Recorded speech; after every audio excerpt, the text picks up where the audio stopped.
Hi, everyone. Welcome to a very special edition of In the Weeds with Jimmy Young. And this week, I am going to get educated. I am going to get educated by two guys from New York and New Jersey who are all about seeds. Now, I had no idea what a market was and available for seeds.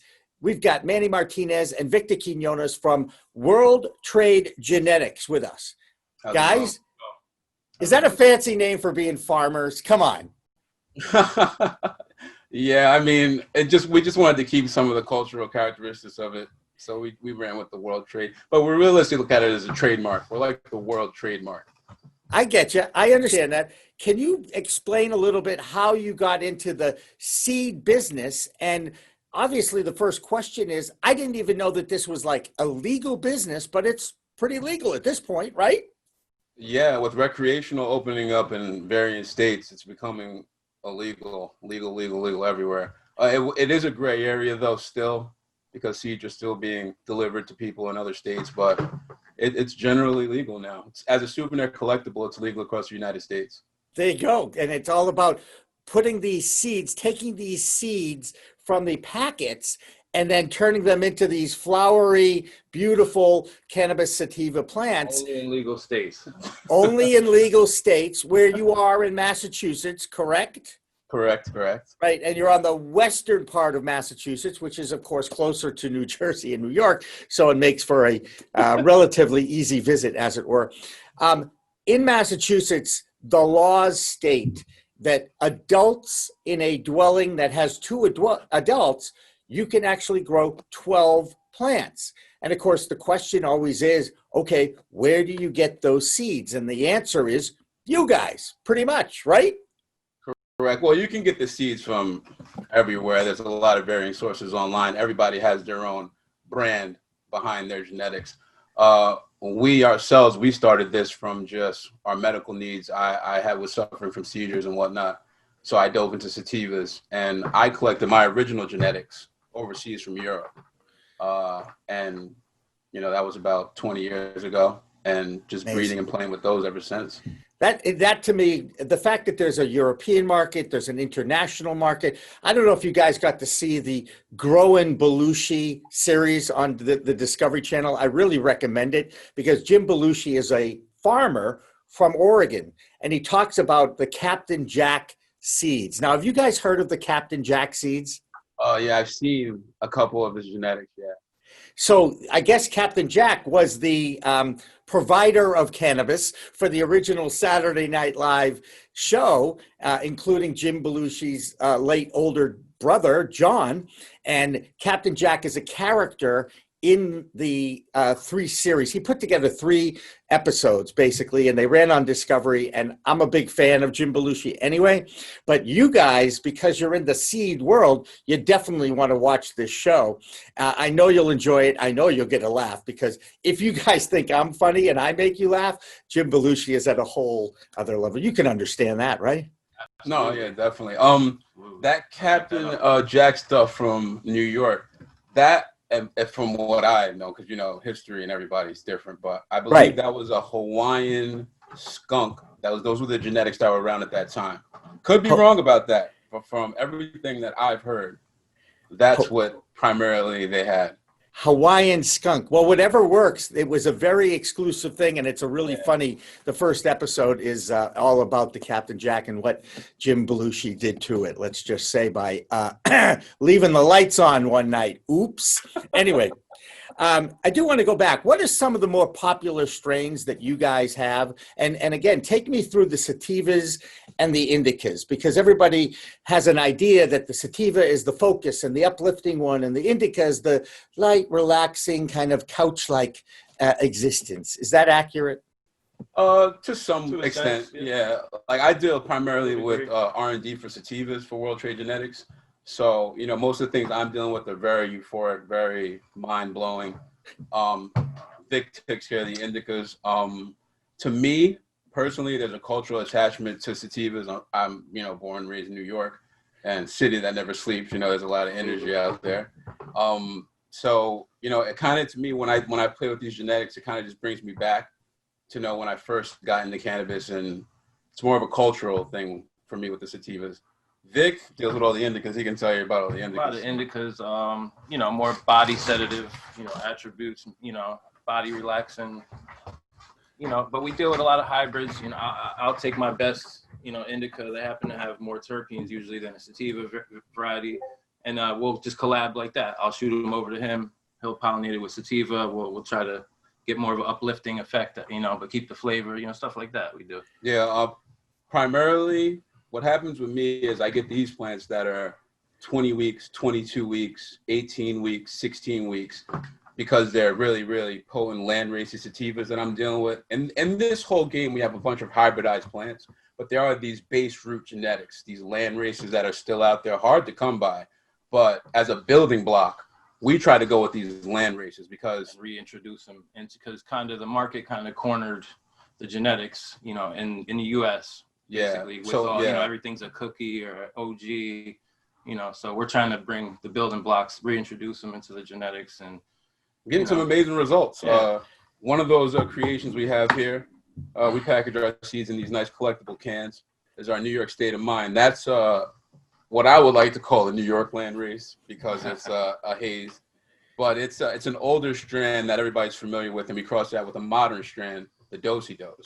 So what that did was create a nice combination, gave it a lot of body, a lot of character, modern character, because all of these old genetics that I primarily deal with, they don't have bag appeal. They don't have the look that, you know, the average nowadays, you know, kind of sort of would be like, oh, that's what I want. Da, da, da. Yeah, some people, you know, the Reggie and whatnot of the game, but a real connoisseur knows, you know, they know. I start from the bottom and try to build back up pretty much. Okay, because I'm going to actually ask you about how do you go about creating the seed, and then you can dictate you know, the terpenes, which kind of steer which way these chemicals are going to take you. But how do you start with, where do you get to the point where you have an original seed and an original strain? So in my opinion, everybody's got their genetics from somebody else, you know, so an originality behind a strain pretty much is you taking claim for everybody else's work behind you and just adding your piece to it. Yeah. So, you know, how do I choose? Before we had lab testing, it was more of a visual. I was using my five senses. I'm looking, smelling the plant. And I was like, oh, this smells like an amazing blueberry. And he would have something that smelled like an amazing blueberry as well. So the idea behind that is we'll smack them two together and we'll have an even stronger blueberry. And we got varying results. We would have results like that and other results where, you know, the blueberry completely changed on us.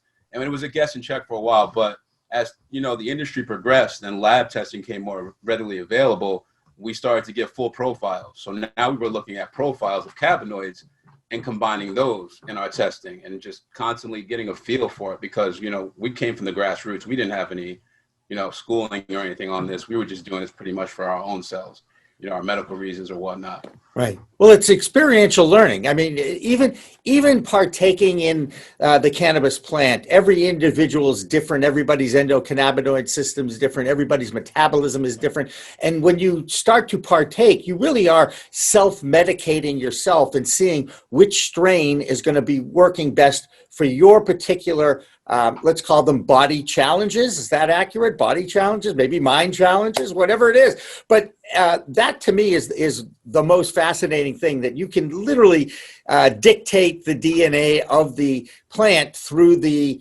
genetic makeup of the seed. Correct?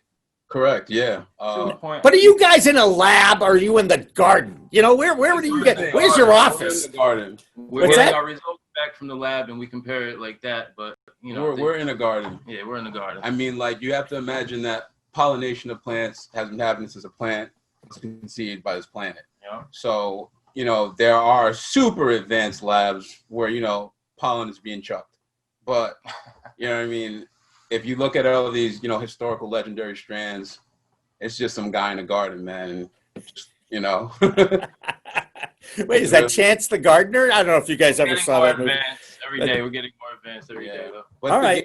The game is actually moving to a way more advanced state right now. We're getting into, you know, actual sequencing of genomes and DNA, actually finding out what every, you know, genetic compound of that plant is and looking at it on a data sheet and being able to actually pick which pieces we want.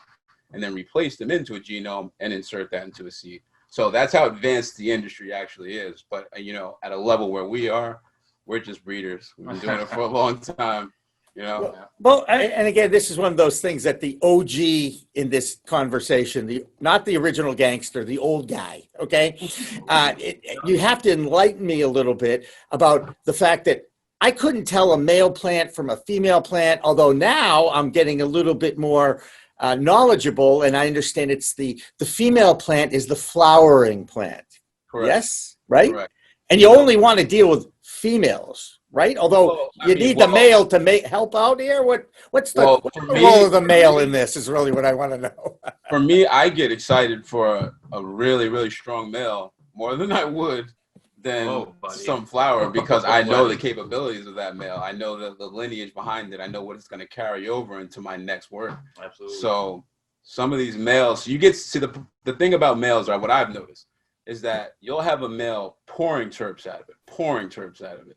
And you're like, my God, this is going to be the best flower ever. And then it starts shooting all these male pollen sacs everywhere. And you're like, oh, it's a male. But then it's like, oh, it's a male. Because you can take that same trait and hopefully pass it on. You know what I mean? And there are things that, and usually what I've noticed, there are the complete plants, the full body, the full structure, the look, the terp, the effects, everything like that. It's hard to find those. It's hard to create those perfect things. So there's always something lacking, a little piece of something that you can add to it. So we're always just breeding, always just grabbing all of our creations, others' creations, and breeding and pheno hunting. The testers, thank you so much to the testers. They rip through most of our work and give us good feedback. Yeah, we couldn't do it without the testers. Well, that's another reason why labs are a great investment out there, because no matter how long this industry survives, and now that it's launched, I'm guessing it's going to survive as long as the plant's been around, which is thousands of years. That's a good place to take a look for your investment. And I know all the labs are overwhelmed, not just with the dispensary work, but also a lot of the home grows, a lot of micro grows, like micro brews. They have these micro strands, right, guys? I mean, I'm starting to hear more and more about that. How do you guys come up with the names? Oh my God. So we usually sit back with tester plants after they're done, and we indulge in them. And I get it.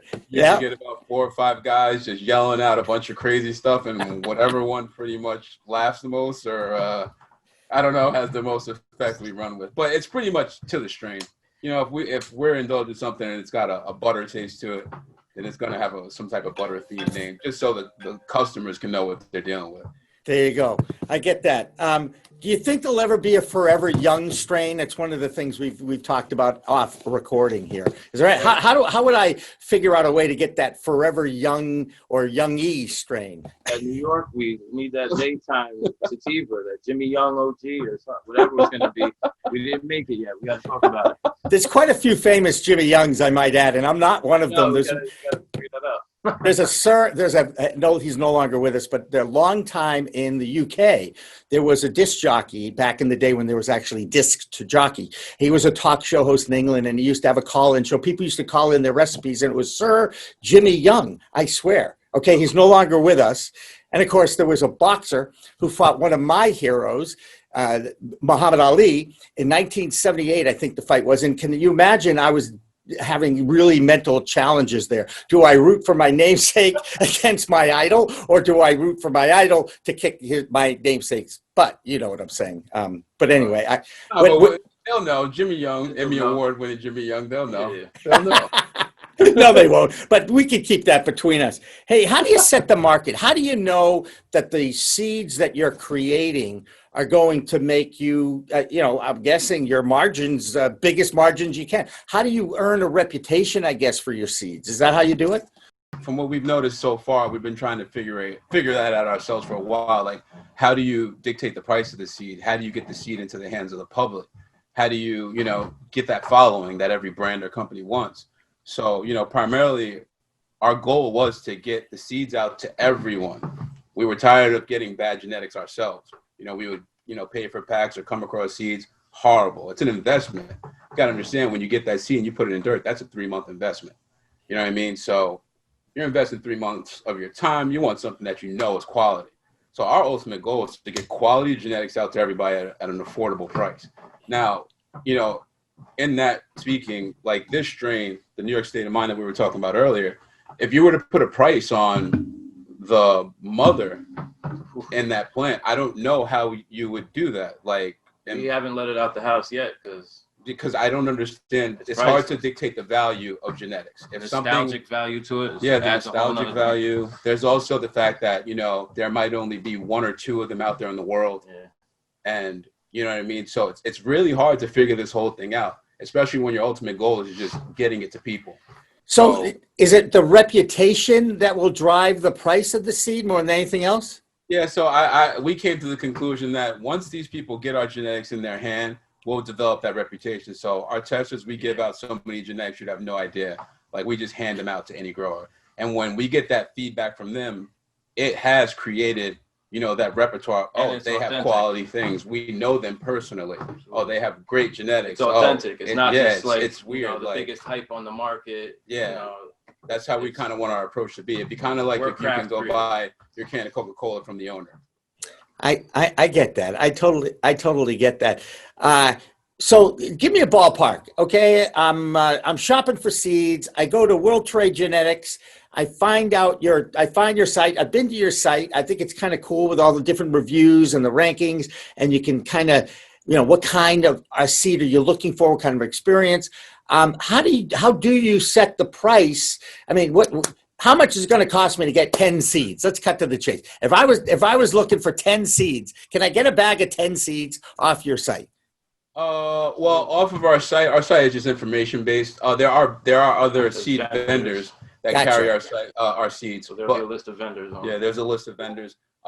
We make it acceptable to everybody. We try to introduce it at a price where everybody can afford it and get a chance to run the genetics. There are genetics out there for thousands of dollars. We let our seeds go for about $80, $90, you know, and per seed. Wait, hang on. Is that per seed? No, that's for 10 seeds. 10 seeds for $80. Yes. And you can put them in the dirt and it can make you pounds. Yes. Yeah. I mean, ultimately when you buy a seed, you have it forever. Right. If you find something in that seed that you like, you just keep it in rotation through cloning. So technically your investment is lifelong. Wow. Well, that is very reasonable. That's awesome.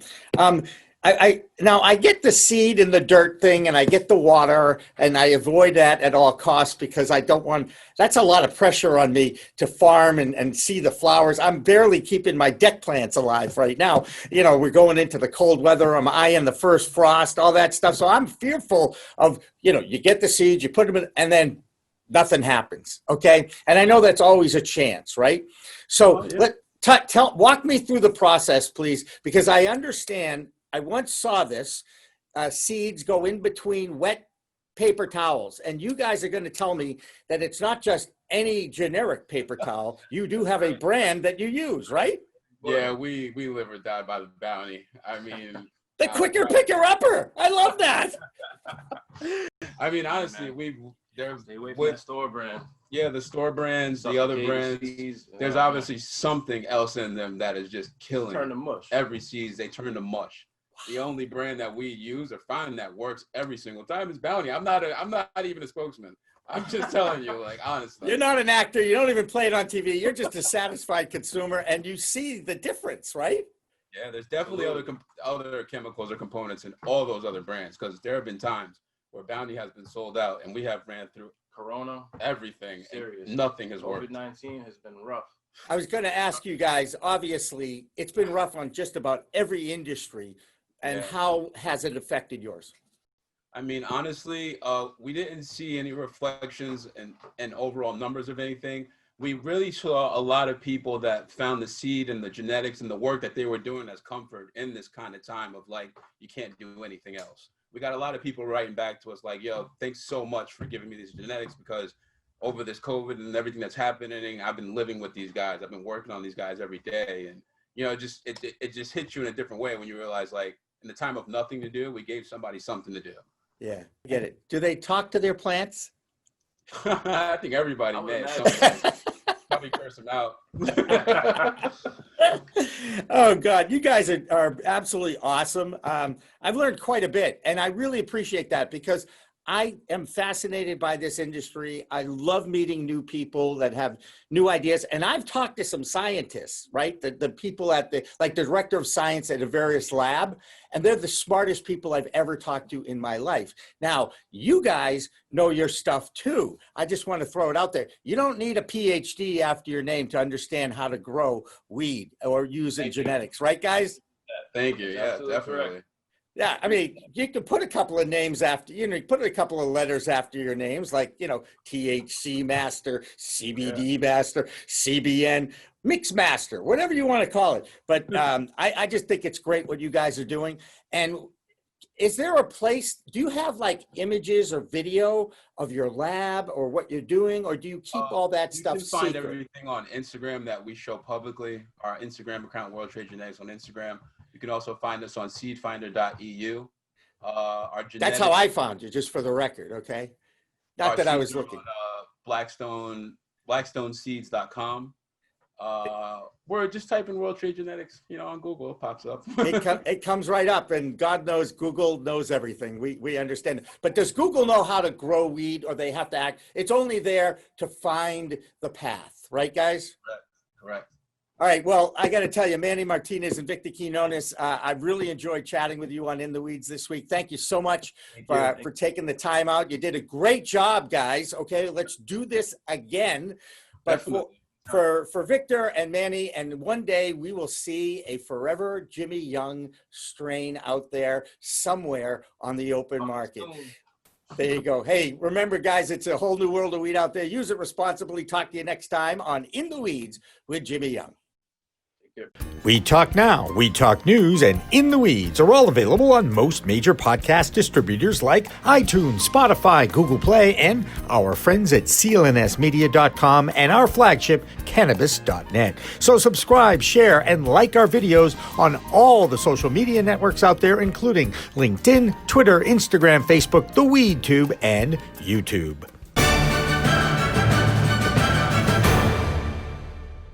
Weed Talk and In the Weeds are two productions of Pro Cannabis Media supported by Revolutionary Clinics, one of the top medical cannabis dispensaries in the Massachusetts area, now with 3 locations in Greater Boston, 2 in Cambridge, and 1 on Broadway in Somerville. Rev Clinics has a patient-first mission. They will customize your needs as a medical patient with the proper titration and combination of strains, flavors, and products. Rev Clinics, where the patient comes first. We are Pro Cannabis Media.